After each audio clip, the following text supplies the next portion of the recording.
Hello everybody, Evidence here. Except for all the yelling and over-talking in the discussion between Aron and Kent Hovind, there were some bits I want to address here. At the 31-minute mark, Kent said that the limit of squirrels is a squirrel. That must be one of the least scientific statements I've ever heard. Kent Hovind believes names distinguish species. This is beyond ridiculous. I wonder if a slow worm is a worm, a snake, or a lizard. Perhaps it's just slow, just like Kent Hovind. If you wonder why G-Man, True Empiricism, Antonio Fletcher, and other creationists talk about evolution in the term of a dog giving birth to a non-dog, this is it. They are parroting Kent Hovind's ignorance of biological evolution.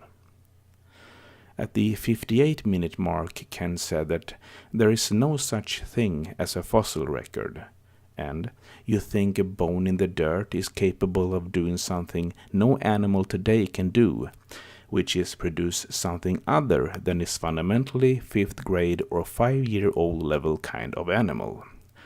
I understand that Kent Hovind must deny the fossil record because it proves the story of Noah's flood wrong.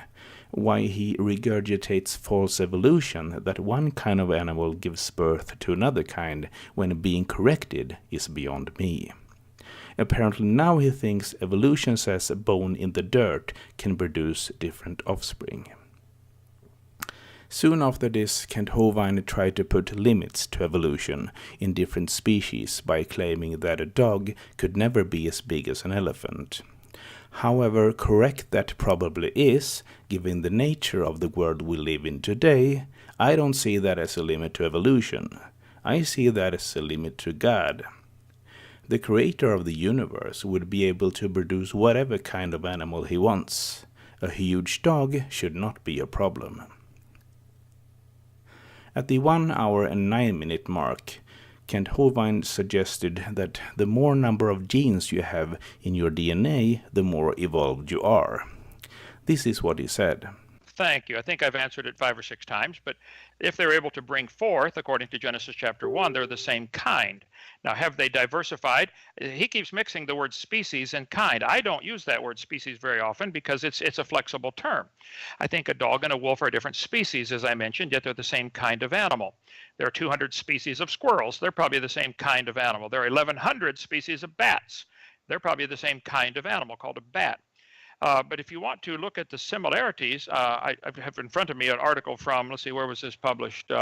Farm and Garden magazine, Monday, August 15, 2005, about they deciphered the DNA of rice.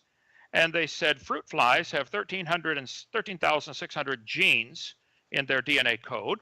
The humans have 20 to 25,000 genes. Rice has 37,544, and maize has 50,000. So we could make a phylogenetic tree, and if we live long enough, we're all going to be turned into maize, and the cows can eat us here.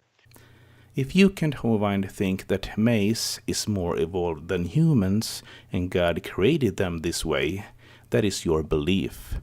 But I can guarantee you it has nothing to do with evolution. Later, Kent Hovind wanted to cross the sperm from an elephant with the pollens of a pine tree and see if they can produce something, but that is so insanely stupid I won't even address that here. Do I think Kent Hovind will continue to lie to his followers and to children after this? Yes, I do. It won't be long before he tells his gullible sheep that every farmer in the world depends on evolution being false, that is, a cow giving birth to a non-cow. That's all, folks. Take care.